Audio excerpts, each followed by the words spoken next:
फ़खर सरजई और आप देख रहे हैं डिबेट विद फ़खर। आज की डिबेट में बात करेंगे इस रीजन में होने वाली कुछ ऐसी चीज़ें जिसमें हिंदुस्तान, पाकिस्तान, अफ़गानिस्तान और इस रीजन का एक और मुल्क चाइना शामिल है। इस हवाले से बात करेंगे।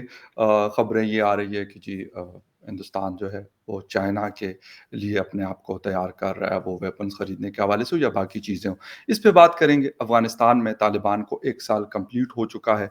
उन्होंने इस 1 साल में क्या किया? कोई अचीवमेंट है या फिर उसी तरीके से जो लास्ट ईयर हम उनको देख रहे थे? और कश्मीर में यानी इंडियन साइड के कश्मीर में जो टारगेट किलिंग के वाक़यात बढ़े हैं उसका वहाँ पे रहने वाले स्पेशली जो हिंदू कम्युनिटी के लोग हैं, उन पे क्या असर पड़ रहा है? इन सारी चीज़ों पे बात करने के लिए आज मुझे जॉइन कर रहे हैं defence analyst from India major retired Gaurav Arya sahab. Major sahab, thank you very much for joining the show. Thank you for inviting me, Fakar sir. Thank you. Major sahab, एक तो थोड़ा-सा क्योंकि कश्मीर पे आएँगे बिल्कुल, क्योंकि उसके ऊपर भी आपका बड़ा होल्ड है। लेकिन चाइना के हवाले से अभी मैं कुछ खबरें पढ़ रहा था कि हिंदुस्तान $3 बिलियन के ड्रोन्स की ग़ालिबन डील हो चुकी है आपकी अमेरिका के साथ।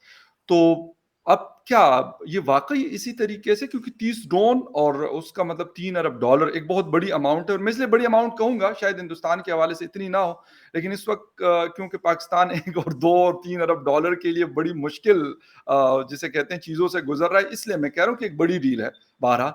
तो क्या वाक़ई चाइना के साथ इस लेवल पे पहुँचा हुआ है हिंदुस्तान कि अब मतलब सारी तैयारी जो भी आ रहा है, मिसाइल हैं जो राफ़ेल है या कोई भी चीज़ है, तो उसको चाइना के पर्सपेक्टिव में देखकर तैयारी की जा रही है? ये मैं करीब फ़खर साहब तकरीबन मैं पिछले 5 साल से बोल रहा हूँ और जो भी मेरे पाकिस्तानी दोस्त हैं, भाई हैं, मैं जी, उनसे लगातार यही बात समझा रहा हूँ, पर कहीं न कहीं पाकिस्तान को ऐसा लगता है कि हिंदुस्तान जो इतना असला खरीद रहा है, हमारे लिए खरीद रहा जी। है। ये बात कुछ हद तक ठीक है और मैं आपको समझाता हूँ कि ऐसा क्यों है, किस हद राइट। तक ठीक है वो। Uh, India sees Pakistan as an extension of China. या अ, इंडिया को ऐसा लगता है कि एक ज़माने में मैं कई बार ये कह चुका हूँ, एक ज़माने में हमें लगता था कि China to the east and Pakistan to the west. अब इंडिया में ये कहते हैं कि China to the east and China to the west. Uh, क्योंकि जैसे आपके वहाँ गवादर में चाइनीज़ हैं, जो कि आपका एक सी पोर्ट है, हाँ, हाँ, गवादर। बिल्कुल। आपके कराची में है, आपके इस्लामाबाद, हर शहर में चाइनीज़ हैं और हज़ारों लाखों की तादाद में हुँ, चाइनीज़ हैं। और ये कहना कि सभी बिज़नेसमैन हैं, सभी सी पैकेन हैं, ऐसा तो नहीं है। ज़ाहिर-सी बात है, जब इतना मामला अंदर जाएगा, तो वहाँ पे इंटेलिजेंस वाले भी आएँगे, कुछ फौजी भी आएँगे, प्लेन क्लोथ्स में आएँगे, मिलिट्री इंटेलिजेंस बिल्कुल। वाले भी आएँगे। तो चाइना का लगातार जो इन्फ्लुएंस है, पाकिस्तान के ऊपर बढ़ रहा है, ये ज़्यादा है। जो राफ़ेल हैं, मैं एस-400 है, ये सब इंडिया क्यों खरीद रहा है? इंडिया इसलिए खरीद रहा है क्योंकि चाइना से हमें थ्रेट है और जब तक हम चाइना को उसी की ज़बान पे जवाब नहीं दे देंगे, चाइना नहीं मानेगा। जैसे कि आपको पता है, हम तो बॉर्डर पे नहीं गए थे, ये बात आपको भी पता है कि चाइना आया था exactly. Line of actual control पे। क्यों आया बिल्कुल। चाइना? हम तो ये कह रहे हैं चाइना से कि बैठिए और बातचीत करते हैं, लेन-देन करते हैं और जो लाइन ऑफ एक्चुअल कंट्रोल है, तकरीबन 3500 किलोमीटर लंबी, थोड़ा-सा ज़्यादा उससे, उसको खत्म करके एक बार उसको इंटरनेशनल बॉर्डर बना के खत्म करो। जी। और कई बार हिंदुस्तान ने पेशकश करी है, चाइना मानता नहीं है। अब चाइना के साथ एक और बहुत बड़ी बात है। हम लोग कहते हैं भारत में लक्ष्मण रेखा कहते हैं। यानी कि उसकी कहानी बहुत लंबी है लक्ष्मण रेखा की, लेकिन आपको आसान शब्दों में बता दूँ कि एक लकीर जी, होती है, जी। जो किसी रिश्ते में पार नहीं करनी चाहिए। किसी भी रिश्ते में, वो दोस्ती का हो, एग्ज़ैक्टली। दुश्मनी का हो, बिज़नेस का हो, छोटे-बड़े का हो। बिल्कुल। एक लक्ष्मण रेखा होती है, एक लाइन होती है। चाइना ने वो लाइन पार कर दी। तो यहाँ पे आप देखिए जयशंकर साहब जो मजे हुए डिप्लोमैट हैं, हाँ, बिल्कुल, बिल्कुल। बहुत मजे हुए डिप्लोमैट हैं, नाप-तोल के बोलते हैं। उन्होंने तक ये बोल दिया कि चाइना के साथ जो हमारे हालात हैं, बहुत गंभीर हैं, बहुत सीरियस हैं। बिल्कुल। इंडिया का फॉरेन मिनिस्टर ये बोले तो बहुत बड़ी बात है, और सर क्योंकि 2 जगहों भारत पे में ग़ालिबन ये जी, बात की, एक ब्राज़ील में और एक ग़ालिबन किसी और कंट्री में कहते हैं, क्योंकि मैं जी, पढ़ रहा जी था कि 2 जगहों पे उन्होंने आई थिंक पैराग्वे गए थे, कहाँ गए थे वो? तो वहाँ पे भी शायद बात करी है, मुझे याद नहीं जी। ठीक से। जी, जी। लेकिन साउथ अमेरिका का उनका टूर था, तो जी, जी। फ़खर साहब ये बात है कि भारत को ये एहसास हो गया है कि चाइना का आज नहीं तो कल नहीं तो 10 साल के बाद मुकाबला करना पड़ेगा। ये है, ये होने वाला है। ये और मुकाबला सिर्फ़ जंग के मैदान में नहीं, ये डिप्लोमेसी में होगा, ये इकोनॉमिक्स में हाँ, होगा, ये पॉलिटिक्स में होगा। ये पूरे तरफ से होगा, ये एजुकेशन में होगा, बिल्कुल, ये हर जगह मुकाबला होगा चाइना से, और अ, हम उससे बच नहीं सकते, दुनिया उससे बच नहीं सकती। ये 2 हाथियों की लड़ाई है, ये होने वाली है ये होगी, और उसके लिए भारत हुँ, तैयारी कर रहा है, और सिर्फ भारत मिलिट्री की तैयारी नहीं कर रहा, भारत पूरे और चीज़ों की, अपने सप्लाई चेन की तैयारी कर रहा है, भारत सबकी। अभी खबर आई थी कि इस बार एप्पल का जो आईफ़ोन 14 है, जी, जी। वो इंडिया में बनेगा, आपने पता नहीं पढ़ी कि नहीं पढ़ी वो खबर? लेटेस्ट जो अभी उनका सेट आने वाला जी। सितंबर में।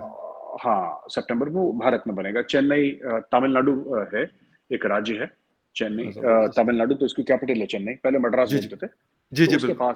उसके पास उसका एक मैन्युफैक्चरिंग प्लांट है, तो ओके, वहाँ से एप्पल के और भी हाई-टेक प्रोडक्ट्स हैं। चाइना तो मैन्युफैक्चरिंग बेस्ड, तो इंडिया में भी बिल्कुल। धीरे-धीरे ये हो रहा है। तो ये चीज़ चल रही है। आपने बात करी और आर्म्ड ड्रोन्स की, ये वही ड्रोन्स हैं जिसने ज़वाहिरी को जिससे मारा था ना, वो ड्रोन्स हैं। बिल्कुल, हाँ, एग्ज़ैक्टली, तो एग्ज़ैक्टली। पहले पहले फ़खर साहब 2 या 3 ड्रोन इन्होंने ऐसे ही लिए थे लीज़ पे, और 2 साल तक नेवी ने चलाए, नेवी बड़ी खुश हुई उनकी परफ़ॉर्मेंस के साथ, ज़बरदस्त परफ़ॉर्मेंस थी। ठीक। फिर सरकार ने बोला ठीक है, और अ, थोड़ी वो भी बात है कि वो जो कंपनी है जनरल एटॉमिक्स, जी, बिल्कुल, जनरल उसका भी सीईओ विवेक लाल है। एक वो भी ओह! जो ड्रोन बनाते हैं ना, ये रीपर और गार्डियन, जी, जी। उसका नाम भी विवेक लाल है, वो भी इंडियन ओरिजिन का है वो। ज़बरदस्त। जी, तो अच्छा, अ, तो अच्छा, एक आपने सप्लाई चेन की बड़ी अहम बात की कि हिंदुस्तान अपने सप्लाई चेन को स्ट्रॉन्ग कर रहा है कि यार कल को कोई मसला ना हो। तो अगर इस कॉन्टेक्स्ट में हम बात करें सीपैक के हवाले से कि चाइना भी शायद इसीलिए सोचता है कि यार अगर ये होगा कि अगर उस तरफ से मुझे सप्लाई चेन मेरी कटती है तो कम से कम यहाँ से कायम रहेगी। तो कितना जी। असर डाल सकती है ये चीज़ अगर होती है? ये अलग बात है कि अभी उस पे उस तरह की चीज़ें नहीं हमें नज़र आई, लेकिन खैर अगर हो जाता है लेट्स सपोज़ तो। फ़खर साहब, मैं एक आपको बात बताता हूँ आपकी शो में, जो कहनी तो नहीं चाहिए, जी। लेकिन जो सच है उसकी बातें करते हैं। देखिए, एग्ज़ैक्टली, बिल्कुल, बिल्कुल, हाँ, फ़खर साहब, ऐसा है कि अभी तो खुद ही पाकिस्तान ने सीपैक अथॉरिटी खत्म कर दी। बिल्कुल, इमरान खान साहब ने खुद ही बोल दिया था कि इसके कागज़ निकालो, इसकी इंक्वायरी करो, बिल्कुल। सीपैक की। चाइनीज़ ने डाका डाल रखा है, चोरी कर, उनके बयान ऑन यूट्यूब हैं, मतलब इसमें कोई बिल्कुल साजिश वाली रिकॉर्ड बात पे नहीं। मौजूद है, बिल्कुल आप सही कह रहे हैं। रिकॉर्ड पे इमरान खान साहब जब नहीं थे प्राइम मिनिस्टर, तब इमरान जी, खान साहब यही बोलते थे, और जब वो प्राइम मिनिस्टर बने, तो सीपैक के कागज़ उन्होंने दिखाए आईएमएफ को, जिसके बिल्कुल, लिए बड़े परेशान हुए चाइनीज़, और बोला कि साहब क्यों? तो पिछले 3 साढ़े 3 साल से जब से वो खान साहब थे, तो वो सीपैक अपना बंद था लगभग। बिल्कुल, अब दोबारा उसको शुरू करना, शाहबाज शरीफ साहब कोशिश कर रहे हैं कि शुरू हो जाए। लेकिन अच्छा, ये तो बात आप भी जानते हैं, मैं भी जानता हूँ। एक बात मैं एग्ज़ैक्टली। आपको बता दूँ, भारत कभी भी चाइना पाकिस्तान इकोनॉमिक कॉरिडोर को कामयाब नहीं होने देगा। हुँ, हुँ, मैं हुँ। बड़ी ज़िम्मेदारी के साथ आपको बोल रहा हूँ। ये तो हमारा काम तो ख़ैर इमरान खान ने 90% कर दिया, तो हमारी मेहनत बच गई, हमारे पैसे बच गए, लेकिन और और क्योंकि इमरान खान ना एक आइडियोलॉजिकल किस्म का आदमी है। वो एक्चुअली सोचता है कि फरिश्ते आए थे और उसको नीचे लेकर, वो उसका है ऐसा कि मैं जी, जी, स्पेशल हूँ, और मैं यू नो मेरे चेहरे से नूर आता है, और मैं अंधेरा कमरे में चला जाऊँ तो कमरे में उजाला हो जाता है। उसके है बिल्कुल। दिमाग में ऐसा अपने बारे जी, में, जी, थोड़ा जी, सोचता है इमरान खान। लेकिन fact of the matter, Imran Khan ने तो काम कर दिया भारत का बहुत ज़्यादा, खास तौर से सीपैक को लेके। जी, मुझे नहीं लगता कि सीपैक से पाकिस्तान का भला होता, लेकिन हाँ, सीपैक से चाइना का, आपने बिल्कुल ठीक नब्ज़ पकड़ी है, सीपैक से चाइना का बहुत भला हो जाता। देखिए, पाकिस्तान, अगर मैं किसी भी पाकिस्तानी से पूछता हूँ, जो दानिश्वर लोग हैं, जो पढ़े-लिखे जी, हैं, जो एनालिस्ट हैं, उनसे पूछता हूँ कि ठीक है, चाइना ये कहता है कि अभी तक हमने करीब $40 अरब पाकिस्तान में डाल दिए हैं। जी, अब सब 40 अरब, आपने बोला कि पाकिस्तान 1-2 अरब डॉलर के लिए बिल्कुल, भाग रहा है, दौड़ रहा है, मशक्कत कर रहा बिल्कुल। है। तो जो मुल्क 2 डॉलर के लिए, 2 अरब डॉलर के लिए, 1 अरब डॉलर के लिए मशक्कत कर रहा है, मेहनत कर रहा है, अ, फ़खर साहब, आपको क्या लगता है उस मुल्क के लिए $40 अरब की क्या कीमत होगी? बहुत ज़्यादा होगी। बहुत ज़्यादा, बहुत ज़्यादा, बहुत ज़्यादा।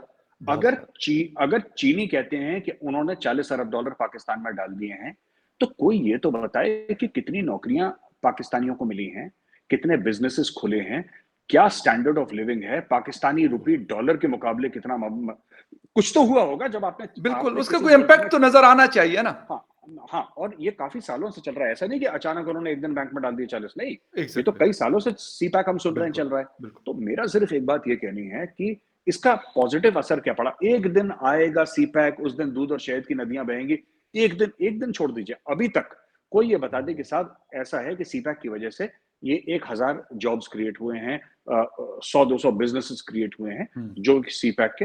तो ऐसा नहीं है, क्योंकि बिल्कुल। सीपैक में सिर्फ पाकिस्तान की जमीन इस्तेमाल करी गई थी, पाकिस्तान का लेबर इस्तेमाल नहीं करा, पाकिस्तान का रॉ मटेरियल इस्तेमाल नहीं करा। हुँ, ऐसा भी नहीं है कि 1000 पाकिस्तानी इंजीनियर्स को काम पे लगा रखा है। एग्ज़ैक्टली। पाकिस्तान की उन्होंने अगर कुछ इस्तेमाल करा है तो पाकिस्तानी फौज को इस्तेमाल करा है सिक्योरिटी प्रोवाइड करने के लिए। हाँ, बिल्कुल। और हाँ, और उन्होंने, जैसे हम लोग हिंदी में बोलते हैं, पता नहीं उर्दू में उसका क्या शब्द है, आप चुंगी नाका समझते हैं? चुंगी, जी, जी। जहां से टोल टोल बूथ। बिल्कुल चुंगी यहाँ पे भी चुंगी ही जी कहते जी हैं, पुराना जी मतलब ज़्यादा तो अब नहीं है वो वो जी। सब खत्म हो गया बिल्कुल। बट चुंगी हाँ, बट नाका। हाँ हाँ, चुंगी नाका स्टेट की तरह उन्होंने पाकिस्तान को इस्तेमाल करा है, क्योंकि पाकिस्तान जियो हुँ, स्ट्रेटेजिकली इंपॉर्टेंट है। तो उन्होंने ओके। बोला भाई अब समुंदर कैसे जाएंगे हम, ईस्ट से तो जा सकते हैं, मलाका स्ट्रेट, साउथ चाइना सी, जी, वहां से तो बिल्कुल, पूरा मामला फिट है। अगर बिल्कुल। वेस्ट से हमें, अगर अगर चाइना को वेस्ट से जाना है तो कहां से जाएंगे, तो पाकिस्तान को पकड़ा। तो सीपैक बहुत ज्यादा फायदेमंद है, इसमें कोई शक नहीं है, लेकिन किसके लिए? किसके लिए?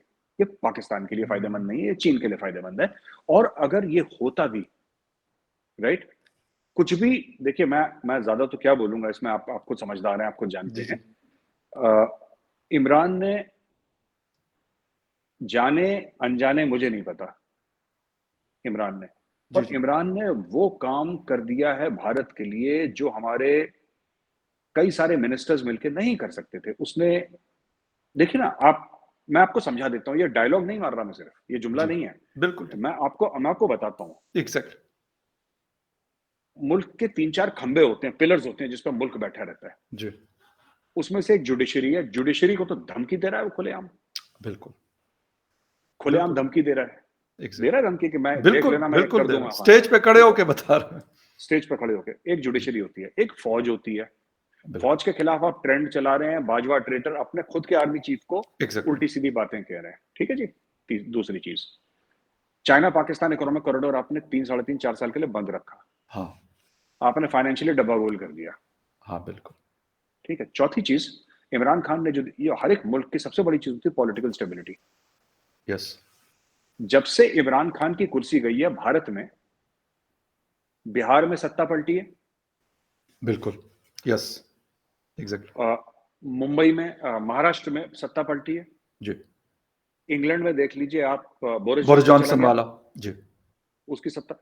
आपने कहीं देखा किसी ने बोला कि साजिश हुई है और जासूस हैं और ये सब कुछ, किसी ने स्टोरी, अमेरिका ने कर चुपचाप लोग दिया चुप, तो इज़राइल ने हाँ कर दिया। हाँ हाँ, हिंदुस्तान में ये सब, खुशियाँ बड़ी हाँ मनाई गई। हाँ हाँ, ये सब किसी देखिए, ने कुछ बात ये है नहीं ना कि बोला। अब ये जो चूरन है ये बिकता है, कुछ बेचारे मासूम पाकिस्तानी खरीदते भी होंगे चूरन को, but fact of the matter yes, is कि, और वो जो भी गई हैं सरकारें, वो बिल्कुल जी, वैसे ही गई हैं जैसे इमरान खान की गई हैं, तीनों की तीनों। एग्ज़ैक्टली। बिल्कुल, महाराष्ट्र में बिल्कुल सही कह रहे हैं। चलती सरकार को एकनाथ शिंदे साहब ने बोला कि थैंक यू, मैं हटा रहा हूं अपने लोग, यस, वो चले गए गुवाहाटी लेके, जो कि बिल्कुल। ये वेस्ट में है, गुवाहाटी बिल्कुल ईस्ट में है, वो असम में है, जी, वो बिल्कुल अलग जगह है, वो दूर है, जी, जी। उधर लेके ओके। चले गए। आप नीतीश कुमार साहब का देखिए, बीजेपी के साथ थे, उन्होंने बीजेपी को thank you tata bye bye बोल दिया, हुँ, दूसरी पार्टी के साथ गठबंधन कर लिया उन्होंने, किसी ने कुछ नहीं बोला। जी। यहाँ पे ऋषि सुनाक ने और बाकी सब लोगों ने रिजाइन करा, बोरिस जॉनसन अब लगभग केयरटेकर ही है बेचारा। हाँ, अब बिल्कुल। दोबारा दोबारा चुनाव होंगे, दोबारा जो भी होगा वो अपने इलेक्शन करेंगे अपनी पार्टी का। बट जी, fact of the matter is कि ये तीनों एक ही तरीके से हुए, एग्जैक्टली जैसे इमरान खान के साथ हुआ, एग्ज़ैक्ट एग्जैक्टली। क्या बोरिस जॉनसन ने बोला कि किसी ने साजिश कर दी? नो। क्या इंग्लैंड के दुश्मन नहीं है दुनिया में? क्यों बिल्कुल है, नहीं होंगे? सबके दुश्मन होते हैं, बिल्कुल होते हैं, छोटे बड़े सबके दुश्मन होते हैं। बिल्कुल होते हैं। एक बार बोरिस जॉनसन ने नहीं बोला, एक बार एकनाथ शिंदे साहब ने नहीं बोला, एक बार बीजेपी वालों ने नहीं बोला कि हमारे खिलाफ साजिश हुई है, बैरूनी मुल्क की साजिश हुई है, वो चिट्ठी है एम्बेसडर, किसी ने कुछ नहीं बोला। इमरान खान ने क्या करा है कि जो चौथी चीज है पॉलिटिकल स्टेबिलिटी, जी, इसकी वजह से आपकी इकोनॉमी चरमरा गई है बिल्कुल। बिल्कुल। जिसके पहले से फंडामेंटल्स खराब थे, इमरान खान ने उसको पेट्रोल डाल के और माचिस लगा के फूंक दिया बिल्कुल। और ये, ओके, और वो नहीं मानेगा, क्योंकि उस शख्स को फर्क नहीं पड़ता, पाकिस्तान रहे ना रहे, इमरान खान को फर्क नहीं पड़ता। एग्री, इमरान खान को यह फर्क पड़ता है कि वो गद्दी पे बैठता है कि नहीं बैठता, वो पाकिस्तान का एग्री। बादशाह बनता है कि नहीं बनता, उसको बादशाह बनना है। वो, जैसे मुगल एक जमाने में कहते थे ना, तख्त या तख्ता, हाँ, बिल्कुल। आपने सुना होगा, बड़ा मशहूर है, तख्त एग्ज़ैक्टली, या तख्ता। बिल्कुल, हाँ, तख्त या तख्ता। या तो तख्त मिलेगा या तख्ता मिलेगा। तो वो उस राह पे चला गया है और उसकी खिदमात इतनी ज़्यादा हैं इंडिया को लेके कि मतलब कि मैं बयान नहीं कर सकता। बट मैं लेकिन इंडिया में भी जी, जी, जी लेकिन बोलिए। मेजर साहब ये बात आपकी यहाँ पे भी जब हम लोग क्या करते थे तो लोग कहते थे ये पता नहीं क्या आप फ़ज़ूल बातें करें क्योंकि उसकी fan following no doubt Imran Khan साहब की बहुत है और वो कहते हैं यार ये भी किसी से पैसे लेके ये वाली बातें कर रहे हैं। जो आप कह रहे हैं कि उसने हिंदुस्तान का काम बड़ा आसान कर दिया। मैं तो कहता हूँ कि अच्छा एक चीज़ और है, नरेंद्र मोदी जी ने कोई मतलब इनको 3.5 साल बिल्कुल जिसे कहते हैं ना वो हमारे यहाँ कहा जाता है कि ज़ीरो के साथ मल्टीप्लाई किया हुआ था इमरान खान साहब को। तो इसके पीछे क्या रीज़न था? यही था कि बस ठीक है वो काम अच्छा कर रहा है तो बस ठीक है मतलब खामोशी से अपना काम यहाँ पे हम लोग करेंगे जो करना है। तो इसको ना पूछना है और ना कुछ और करना। देखिए, पहले तो मैं ये बता दूँ फ़खर साहब आपकी इजाज़त से कि ये जो हम कहते हैं ना इसको पैसे दिए होंगे, मुझे नहीं लगता कि किसी ने इमरान खान को पैसे दिए हैं ये सब करने के लिए। नहीं, नहीं सर हम जब कहा करते थे तो हमारे हवाले से लोग अच्छा, मतलब इस तरह अच्छा के और आपको वो अच्छा हम लोगों आपको को क्या कहते थे। कहते हैं, हाँ, कोई कहता है रॉ से बल्कि उसको यहाँ पे तो रा कहा जाता है रॉ को। हाँ, तो हाँ, वो कहते हाँ, थे कि हम लोगों ने जी, लिया हुआ है। ये हाँ, उसमें कह रहा हूँ। मैं सिर्फ़ ये कहना चाहूँगा फ़खर साहब कि जी, जी। इमरान खान जो है वो आइडियोलॉजिकल किस्म का आदमी है। सही। वो वो मतलब अगर किसी का घर आप जला देंगे, तो आपको लगेगा कि वो इंसान बेघर हो जाएगा ना, बिल्कुल, एग्ज़ैक्टली। उसकी जान जा सकती है। यस। इमरान खान को ऐसा लगता है कि किसी का घर जला के वो घर और खूबसूरत हो जाएगा। वो बिलीव करता है कि वो देखिए एक बंदा जो विश्वास लेके चलता है ना, भरोसा लेके दिल में चलता है जी, बिल्कुल। कि हाँ, ये घर जलाना अच्छी बात है। डिस्ट्रक्शन पे बिलीव रखता है ना कि हाँ, कंस्ट्रक्शन पे। जी, हाँ, वो basically Imran Khan is an anarchist. He believes in anarchy. ज़बरदस्त। ये वो पॉइंट बिल्कुल स देखिए वो क्या किस माहौल में देखिए कुछ लोग होते हैं ना, जो एक अमन के माहौल में पनपते हैं। जी, जैसे कुछ कुछ जैसे कुछ पेड़ होते हैं आपने देखा होगा, जी। मीठे पानी में उगते हैं। इमरान खान खारे पानी का पेड़ है। ओके। उसको उसको जब तक फ़साद, फ़ितना नहीं होगा ना, अब देखिए इमरान खान चुपचाप बैठा हुआ था एज़ प्राइम मिनिस्टर। हाँ, लोग रोज़ गालियाँ दे रहे थे, हाँ। राइट? वो बिल्कुल, 4 साल कुछ कर सकता था कि पाकिस्तान के हालात बेहतर हों, वज़ीर-ए-आज़म था पाकिस्तान का और वज़ीर-ए-आज़म पाकिस्तान का होना छोटी बात नहीं है। It's a big thing. वो ठीक जी। है, आर्मी का इंटरफेरेंस है, एस्टेब्लिशमेंट है, न्यूट्रल्स हैं, जो भी एक्स, वाई, ज़ेड है, लेकिन लेकिन फिर भी इनको तो सारे प्राइम सपोर्ट मिनिस्टर सर कर रहे थे। मिनिस्टर साहब इसको बिल्कुल, तो बाजवा साहब करेक्ट, से लेके और हमारे जो सुप्रीम कोर्ट के चीफ जस्टिस साकिब निसार साहब थे, जो फ़ेवर जी, वो दे सक रहे थे, उससे ज़्यादा उन्होंने फ़ेवर दी ना, उसके बावजूद बिल्कुल। कुछ नहीं कर सका। बिल्कुल, अब उन्होंने कुछ नहीं करा। सडनली क्या हुआ कि इमरान खान की गद्दी चली गई और इमरान खान की गद्दी जाने के बाद इमरान खान ने पहले क्या बोला था कि मैं और खतरनाक बन जाऊँगा जब गद्दी चली बिल्कुल। जाएगी। वो बात क्या है, वो ज़हनियत क्या है, मैं ये समझाना चाहता हूँ। जी सर, वो अपनी ज़बान पे खरे उतरे, उन्होंने बोला खतरनाक बन जाऊँगा, खतरनाक बन गए वो। बिल्कुल। लेकिन fact fact of the matter is कि कुछ लोग जो हैं, वो निखरते हैं जब फितना होता है। वो एकदम। आप अगर सब कुछ ठीक-ठाक है, सब कुछ बढ़िया चल रहा है, वो लोग निखर के नहीं आते सामने, वो श उनमें हुँ, शाइन नहीं आता, उनमें चमक नहीं आती। जी, जब आग लग रही हो, लोग चीख रहे हों, खून बह रहा हो, तभी वो कुछ होते हैं ना चंगेज़ टाइप के, बिल्कुल। वो उन ज़हनियत के लोग। तो ओके, इमरान खान का क्या है कि इमरान खान पहले भी जब फेमस हुआ था, कंटेनर से फेमस हुआ है।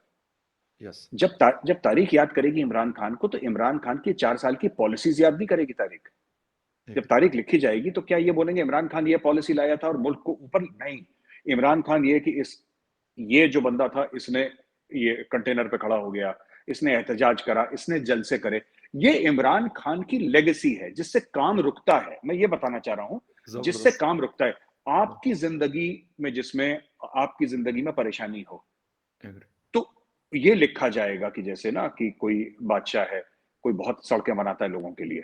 लोगों के लिए प्याऊ एक ज़माने में थे जहाँ पे जी, पानी पीते थे लोग, जी वो बिल्कुल, बनाता था।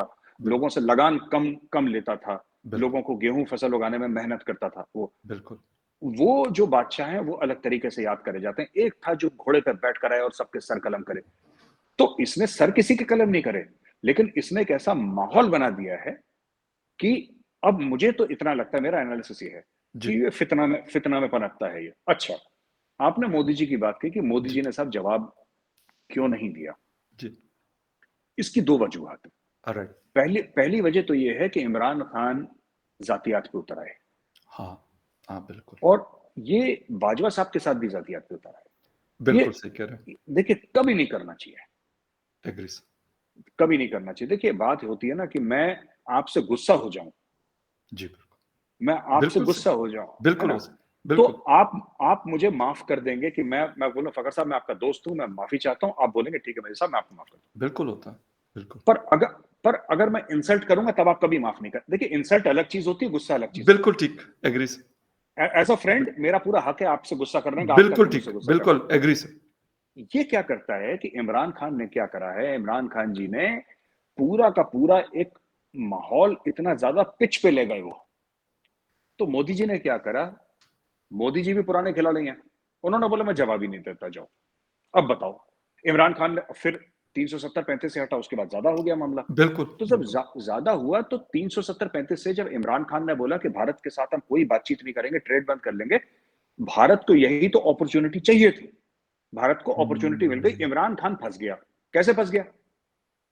पहले तो बोलते थे ना कि हम भारत के ऊपर हमें कश्मीर में बात करनी है, कश्मीर में बात करनी है, कश्मीर के लिए बिल्कुल, बात करनी है। हर 1 महीने में पाकिस्तान का बयान आता था कि कश्मीर से हमें भारत में बात करनी है, वी शुड टॉक अबाउट बिल्कुल। कश्मीर। एग्ज़ैक्टली, 3 साल के लिए कश्मीर की बात हुई नहीं, बिल्कुल सही। क्योंकि इमरान खान ने करी नहीं। अब उसने खुद ही नहीं करी ना, हमने थोड़ी ना बोला कि मत करो।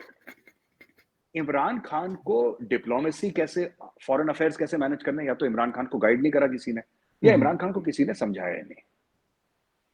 बिल्कुल सही। नरेंद्र मोदी जी को आप उसने बोला कि हम बात नहीं करेंगे, तो उन्होंने बात नहीं करेंगे इसका मतलब कश्मीर के बारे में भी नहीं करेगा।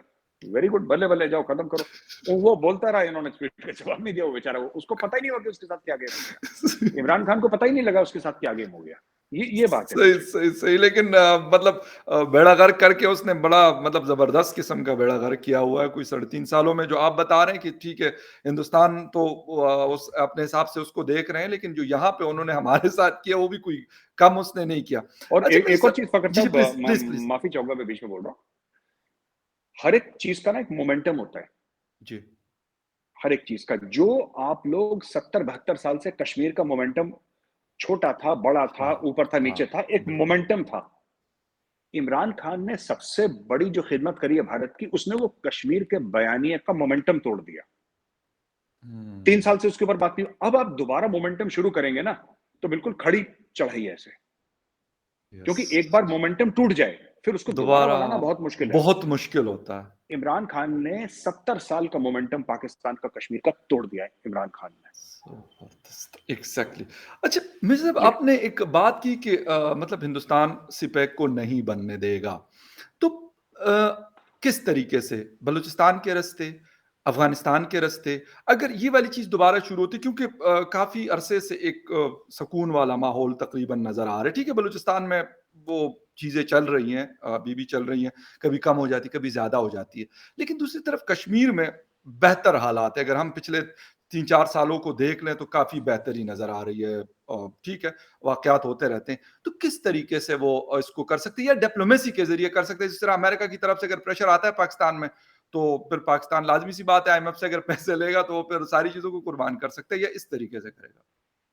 मैं फ़खर साहब माफ़ी चाहता हूँ, मैं समझ नहीं पाया। आपने बोला कश्मीर का क्या पूछा आपने सवाल? मैं ये बता रहा हूँ कि अगर सीपैक को रोकना है हिंदुस्तान ने, जी, जी। तो जी, जी, जी। डिप्लोमेसी के ज़रिए रोक सकता है या इंसर्जेंसी के ज़रिए रोक सकता है।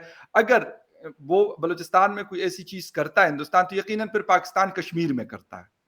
जो हमें पिछले 3 सालों में सकून नज़र आ रहा है, मैं ये बता रहा हूँ कि कश्मीर में बेहतरी जी, आई है। जी, इंसर्जेंसी के हवाले जी। से काफ़ी मैं समझ गया। बेहतरी आई है। जी, सर। जी, समझ गया फ़खर साहब।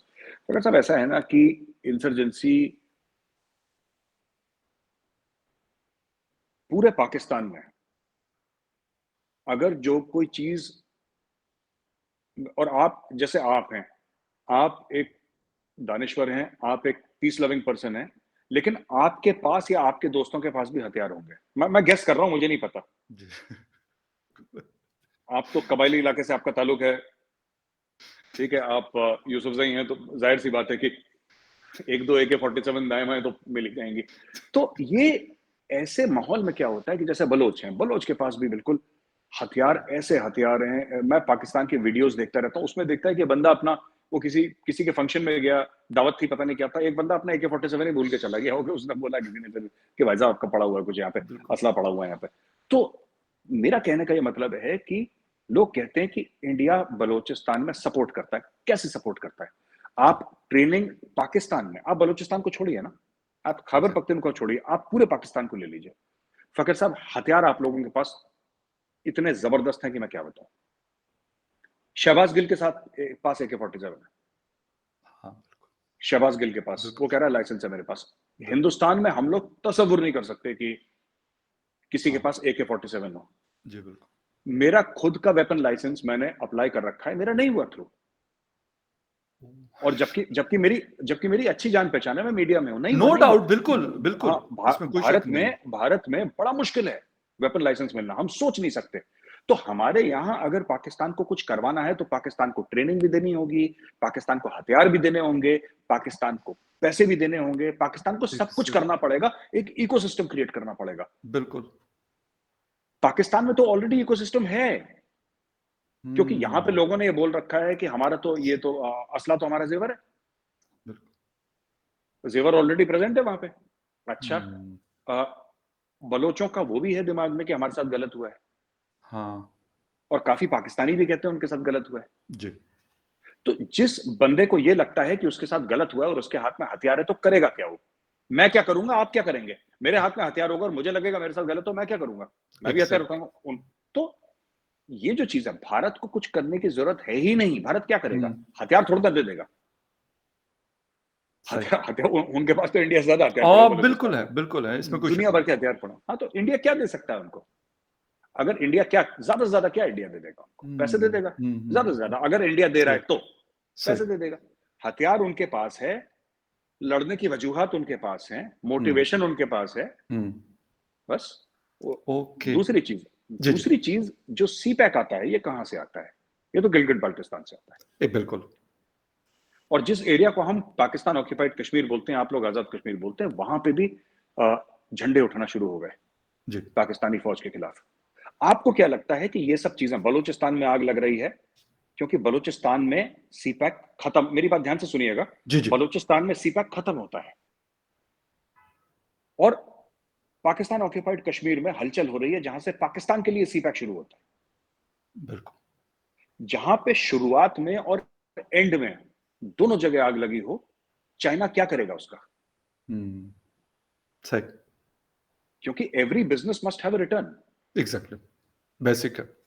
कोई आरओआई होगा ना कुछ। आरओआई उसका बिल्कुल, स्ट्रेटेजिक हो सकता है। फ़खर साहब, बिल्कुल। उसका आरओआई स्ट्रेटेजिक हो सकता है। मैं ये नहीं कह रहा कि वो 10 बिलियन डालेगा तो उसको हाँ, 20 मिलने बिल्कुल, चाहिए, 40 डालेगा तो बिल्कुल। 80, वो नहीं।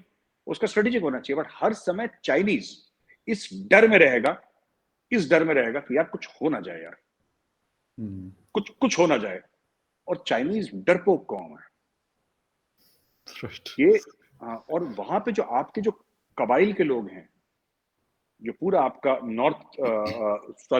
आपका जो खैबर पख्तूनख्वा है और आपका जो जी, जी, पूरा ये बलूचिस्तान का इलाका है, वो जो कबायली लोग हैं आज से थोड़ा ना लड़ रहे हैं। फ़खर साहब, वो 1000 साल से लड़ रहे हैं। सही। वो तो आज उनके हाथ में रॉकेट लॉन्चर आ गया। एक ज़माने में तो तलवार थी, तलवार से लड़ते थे, राइफ़ल आई, राइफ़ल से लड़ा। हुँ, जब तलवार नहीं थी तो पत्थर से लड़ा होगा। वो लोग तो हज़ारों साल से लड़ रहे हैं।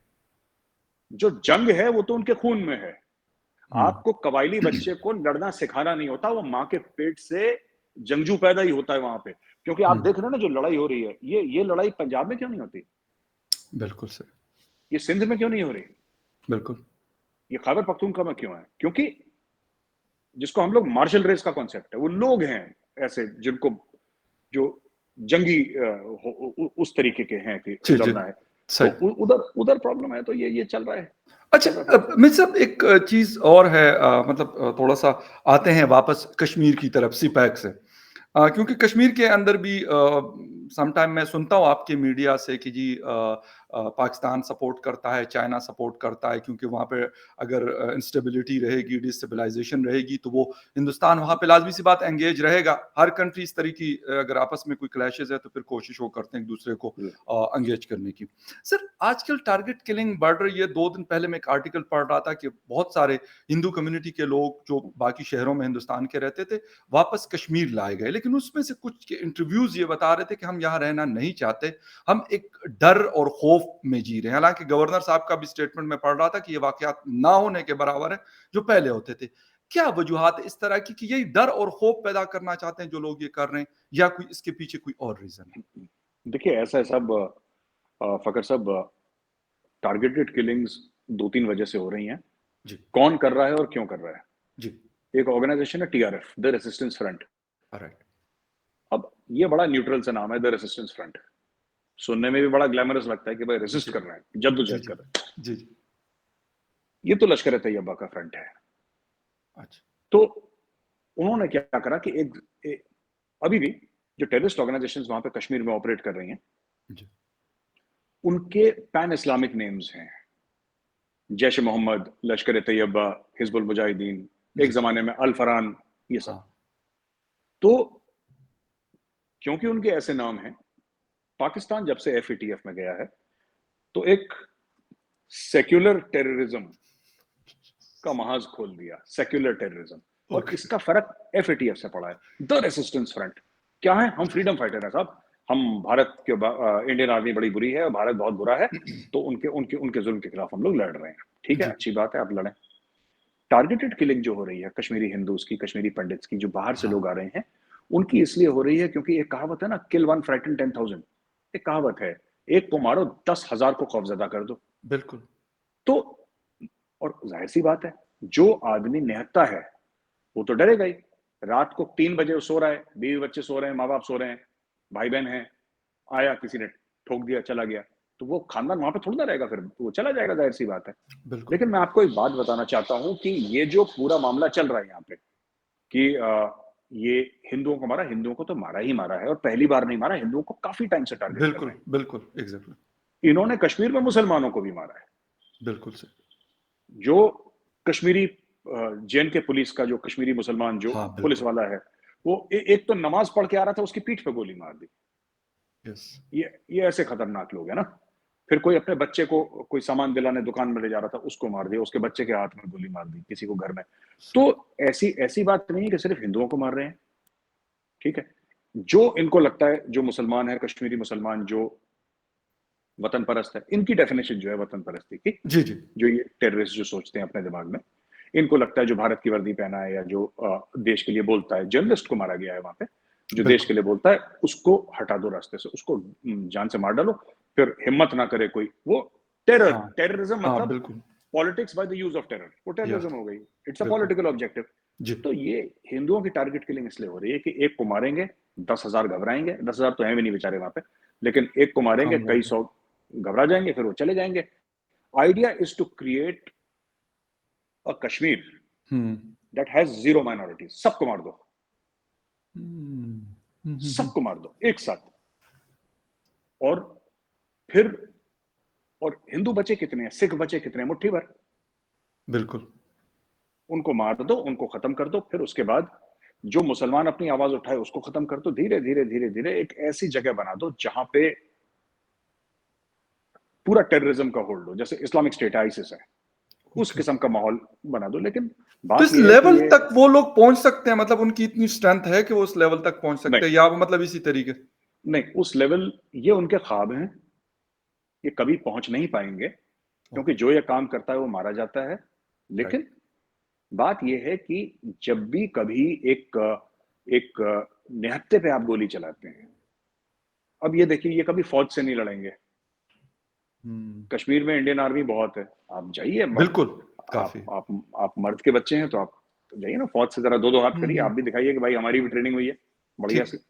वो नहीं करते। ये क्या करते हैं, कश्मीरी पंडित देखा, एक दुकान में है, निहत्था बुजुर्ग आदमी है, उसको गोली मार के भाग गए। स्कूल टीचर को मारा था, मैं उसकी स्टोरी पढ़ रहा था, रजनी करके गालिबन उनका नाम था। 41 मार ईयर दिया। ओल्ड एक टीचर हाँ, थी, और मार दिया, कहते हैं मार कि दिया। वो उसको मारा, मतलब मेरे ख्याल में कहीं पे भी अगर ये लोग करते हैं, क्योंकि हमारे यहाँ ये नॉर्थ और साउथ वज़ीरिस्तान में इस तरह की चीज़ें एक दफ़ा फिर बहुत बड़ी हैं। वहाँ पे भी उन लोगों को मारा जाता है कि जो थोड़े से पढ़े लिखे हों, उनकी वो ये उनकी तरह ना सोचते हों, जो वो सोचते हैं। तो जी। कहते हैं यार इनको साइड पे कर लो और इसको सोसाइटी को ऐसे बनाओ कि ये मतलब इसी तरीके से रहे। मेरे साहब टाइम हमारे पास कम है, 2 चीज़ें हैं। एक तो सुना है कि अक्टूबर में एक आप लोगों की उत्तराखंड में एक और एक्सरसाइज़ होने वाली है यूएस के साथ। गालिबन 10,000 जो हाइट है 10,000 फीट के ऊपर ये होनी है, और वो भी चाइनीज़ बॉर्डर के बिल्कुल करीब होनी है। तो जी, जी, ये जी, जी। आप लोग चाइना को मतलब बता रहे हैं, समझा रहे हैं, या क्या इसका, या वाक़ई मतलब एक्सरसाइज़ेज़ होती रहती हैं, आप लोग करते हैं? क्योंकि इससे पहले आप लोगों ने हिमाचल प्रदेश में की, और इसके बाद ये अक्टूबर में ये होने वाली है। जी। फ़खर साहब, ऐसा है कि ये एक्सरसाइज़ेज़ इसलिए हो रही हैं क्योंकि अमेरिकन्स को हाई एल्टीट्यूड के बारे में इतनी जानकारी नहीं है। ओके, अ, इंडियन आर्मी हाई एल्टीट्यूड बोलती है 9,000 फुट से ऊपर के एरिया को ज़बरदस्त। हाई एल्टीट्यूड बोलती है। तो उत्तराखंड में, हिमाचल में, सिक्किम में, लद्दाख में, अरुणाचल प्रदेश में, इन 5 स्टेट्स ऑब्लिक यूनियन टेरिटरीज़ में एरिया हैं जो कि 9,000 फुट से ऊपर हैं, जो कि हाई एल्टीट्यूड में है। तो वहाँ पे ट्रेनिंग करने से, वहाँ पे जैसे ऑक्सीजन 25% 30% कम होती है। बिल्कुल। वहाँ पे बहुत ज़्यादा ठंड होती है। तो वहाँ पे अमेरिकन्स ने ठंड तो बहुत देखी है, उनके यहाँ भी ठंड होती है, लेकिन अमेरिकन्स ने इतनी हाइट पे ऑपरेट नहीं करे। कभी जाते हैं, हुँ, ऑपरेट करते हैं, फिर नीचे आ जाते हैं। हमारे तो परमानेंटली स्टेशन्ड है ना, बिल्कुल। हमारे तो 70 साल से चढ़े हैं पहाड़ पे। तो इतना, हाँ, फौजी हमारे तो हमारे भी वहाँ, हैं। हाँ, अब चल रहे हैं वहाँ पे। तो इंडिया के जितने माउंटेन वॉरफेयर के एक्सपर्ट्स हैं, ट्रूप्स तादाद में, ये जितने हमारे माउंटेन डिविजन्स हैं, जो कि एक्चुअली हाई एल्टीट्यूड पे पूरे डिविजन्स हमारे डिप्लॉयड हैं। तो फ़खर साहब, वो किसी भी मुल्क में नहीं है, ना पाकिस्तान, ना चाइना, ना अमेरिका, ना रशिया, किसी के पास इतने ट्रूप्स नहीं है, इतने डिविजन्स नहीं है जितने इंडिया के हुए हैं। तो India is the master in high altitude warfare. तो अमेरिकन्स आए हैं सीखने के लिए, और कल अगर अमेरिकन्स को चाइना से भिड़ना पड़े, एग्ज़ैक्टली, ये मैं सवाल करने वाला था। जी, प्लीज़। वो जी, जी। वही है, बात अच्छा, बात वही है। आप हाई एल्टीट्यूड में क्यों तैयारी करते हैं? आप बिल्कुल। फुटबॉल की प्रैक्टिस क्यों करते हैं? क्योंकि फुटबॉल का मैच खेलना है ना आपको। आप क्रिकेट क्यों प्रैक्टिस करते क्योंकि हैं? आपको क्रिकेट का मैच खेलना है। मतलब इस तरह कोई नज़र नहीं आता दूसरा कोई मुल्क के जिसके साथ अगर अमेरिका का कोई पड्डा हो, और उसमें मतलब इतनी हाइट पे लड़ने की ज़रूरत हो। गालिबन चाइना वाहिद दुनिया का कंट्री है, हाँ, जहाँ पे हाँ, उनको ज़रूरत पड़ेगी। चाइना ही है, क्योंकि उसके साथ तो लड़ाई हो नहीं सकती रशिया के साथ वैसे। बिल्कुल, हाई एल्टीट्यूड में वो तो प्लेन एरिया है, ठंडा बिल्कुल, ज़रूर है लेकिन प्लेन एरिया है। बिल्कुल। लेकिन और उसके लिए तो अपने खुद ही उसमें अलास्का में ट्रेन करिए। Alaska is not yes, very far from Russia, Alaska तो बगल में है, रशिया के, ज़्यादा दूर नहीं है। एग्ज़ैक्टली, बिल्कुल। इनफैक्ट अलास्का एक ज़माने में रशिया का हिस्सा हुआ करता था। तो वो अमेरिका ने खरीदा कुछ मिलियन पाउंड देके। ख़ैर, राइट। वो तो पुराना इतिहास है, पुरानी तारीख़ है, लेकिन fact of the matter is this is all for China, और चाइना को पता भी है दिस इज़ फॉर चाइना। धीरे-धीरे अब ये देखिएगा, अब तो उत्तराखंड में हो रही हैं, राइट? हुँ। अब ये अरुणाचल में होंगी, अब ये लद्दाख में होंगी, धीरे-धीरे ये एक्सरसाइज़ेज़ फैलेंगी, मज़ीद हल्की-हल्की तौर पे। उसके बॉर्डर के करीब होंगी। एक लास्ट बस शॉर्ट सा कमेंट चाहूँगा, जी, टाइम क्योंकि जी, बहुत जी, ज़्यादा हो गया। अफ़गान जी। तालिबान के हवाले से 1 साल हुआ। क्या नज़र आता है आपको, अगर आप एनालाइज़ करते हैं उनको? हमारे मुज़ाकरात भी चल रहे हैं, हुँ, साथ में हमारी जंग भी चल रही है, वो हमें मार रहे हैं, हम उनको मार रहे हैं। क्या देख रहे हैं, मतलब इन फ्यूचर आपको क्या नज़र हुँ। आ रहा है अफ़गानिस्तान के हवाले से अगर बात करें? देखिए, मैं तो ये बोल रहा हूँ कि अफ़गानिस्तान, दुनिया के वर्ल्ड वर्ल्ड पावर्स जो हैं, वो यही चाहते हैं कि अफ़गानिस्तान अनस्टेबल रहे। ओके, सही। क्योंकि उनको ऐसा लगता है कि अगर ये स्टेबल हो गया, तो फिर अटैक करवाएँगे यहाँ से। स्टेबल अफ़गानिस्तान मतलब क्या है? स्टेबल अफ़गानिस्तान मतलब फिर से आईसिस जड़ पकड़ेगा। स्टेबल अफ़गानिस्तान मतलब अल-कायदा फिर से इंडिया पे अटैक, अमेरिका पे अटैक, यूरोप पे अटैक। ओके। तो ये तो अभी अल-ज़वाहिरी कहाँ मिल गया है इनको, तो काबुल काबुल में के मिला ना। मेन बड़े पोश इलाके में मारा है उनको। पॉश इलाके में मारा उसको। तो यही बात मैं कह रहा हूँ फ़खर साहब, तो ये रहेगा अभी। दूसरी चीज़ है कि जो पाकिस्तान का जो एस्टिमेट था अफ़गानिस्तान को लेके, जी। जिसको हिंदी में अनुमान कहते हैं, जी, जी। आप लोगों ने जो आइडिया लगाया था कि ये होगा, वो उल्टा बैठ गया। हुँ। इनको ऐसा लगा कि सिराजुद्दीन हक्कानी तो अब उसके अंडर इंटीरियर मिनिस्ट्री आ गई है। हमने पूरा एक मंत्रिमंडल, जो उनका पूरी जो वज़ीर हैं, वो सब हमने फिट कर दिए हैं, तो अब पाकिस्तान का फ़ायदा होगा। यही आइडिया था। हुँ, हुँ। फैज़ हमीद साहब गए थे, इसी काम के लिए तो गए थे वो, कंधार भी गए, बिल्कुल, काबुल भी गए। बिल्कुल, उनकी फ़ोटो आई नमाज़ पढ़ते हुए, चाय पीते हुए, सब कुछ एक। उस बिल्कुल। ज़माने में आईएसआई चीफ थे, लेकिन इसका बना कुछ नहीं फ़खर साहब, और इसका बनना भी नहीं था कभी। मैं तो डे 1 से कह रहा हूँ, मेरी मज़ाक उड़ मुझे ट्रोल कर रहे थे, पाकिस्तान से लोग, कि अब तो कश्मीर के हाथ है। मैंने बोला, भई ऐसे नहीं होता। सब एक ही चीज़ है इस दुनिया को जो चलाती है, वो डॉलर। आज की तारीख में तालिबान को क्या चाहिए? तालिबान को डॉलर चाहिए, बिल्कुल। और इसीलिए वो पाकिस्तान से दूर हो रहे हैं, क्योंकि उनको पता है पाकिस्तान उनको डॉलर नहीं दे सकता। हुँ, हुँ, उनको हुँ। चाहिए, उनको पाकिस्तान तो डिप्लोमेसी। खुद ढूँढ रहा है इस वक़्त, तो जी, पाकिस्तान क्या मतलब दे। Correct, correct. उनको 2 चीज़ें चाहिए साहब, एक डिप्लोमैटिक इनको वो चाहिए, एक एक्सेप्टेंस वर्ल्ड में, जी, बिल्कुल, रिकॉग्निशन उनकी जो टेक्निकली रिकॉग्नाइज़ ना भी हो, एक एक्सेप्टेंस कि हाँ, हम भी ठीक एक है, मुल्क हैं, हम भी एक सरकार ठीक है, हैं, ठीक वी है। Are not a terror organisation. दूसरी चीज़ उनको दबा के डॉलर्स चाहिए। अब भारत ने अपने जो हमारा जो एम्बेसी था वहाँ पे और लोग डाल दिए, आपको पता ही है भारत ने डाला। जी, बिल्कुल, बिल्कुल, ठीक है? एग्ज़ैक्ट भारत ने मदद भी बहुत करी। इससे मिलो जाके और वहाँ पे गेहूँ, गंदम जिसको आप लोग हाँ, कहते हैं, वो बिल्कुल, पहुँचाओ और ये मेडिसिन्स पहुँचाओ। तो भारत अपनी तरीके से कर रहा है और हमें पता है कि और एक और आखिरी चीज़ मैं बोलना चाहता हूँ, सब फ़खर साहब आप मैं तो कभी काबुल गया नहीं, आपका जाना हुआ कभी काबुल? 2 मैं जा चुका हूँ, बल्कि 2 अफ़गान बार गए। तालिबान के बाद जा चुका हूँ अभी लास्ट ईयर में। मैं आपसे पूछना चाहता हूँ जी। आपसे पूछना चाहता हूँ और आप मुझे बताइएगा क्योंकि मैं नहीं गया, पर मैंने सुना है कि भारत के बारे में जो कॉमन अफ़गान है, वो अच्छी राय रखता है, ऐसा मैंने सुना है। और ये कॉमन बात अफ़गान है। आपकी बिल्कुल मेजर साहब मैं शायद अपने कुछ वीडियोज़ में भी बता चुका हूँ और एक राइट अप मेरा था, उसमें भी मैंने लिखा था कि जैसे ही अब तोरखम बॉर्डर क्रॉस करते हैं, तो इवन जो गाड़ी वाला आपको मिलता है, जलालाबाद शहर में आप जाते हैं, तो यकीनन ये बात बिल्कुल इसमें कोई झूठ नहीं है और ये मैंने वापस आके मैंने बहुत सारे दोस्तों को यहाँ पाकिस्तान में भी ये बात बताई कि यार, वो नहीं है, हिंदुस्तान का कोई बंदा वहाँ नहीं है, लेकिन उनका इन्फ्लुएंस इतना है कि हर बंदा रिक्शा ड्राइवर भी आपको मिलेगा, टैक्सी ड्राइवर भी आपको मिलेगा, रेस्टोरेंट का मालिक भी आपको मिलेगा।